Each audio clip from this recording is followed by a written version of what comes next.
防队员全身上下包紧紧，一身防护装备仔细擦拭救护车的担架和车内每一个角落。因为这辆救护车才刚刚载到发烧咳嗽、判刑2个月还没有入监的通缉犯，一结束任务，赶紧来一个大消毒。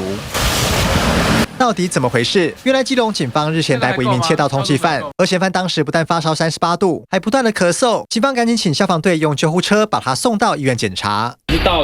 警察局那边的时候，他才告诉我们说他有一些接触史，然后我们量了他的体温之后呢，发现他发烧38度。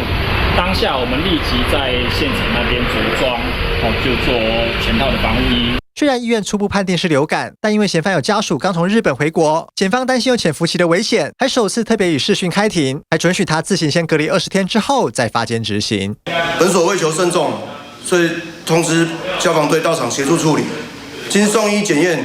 该男子因为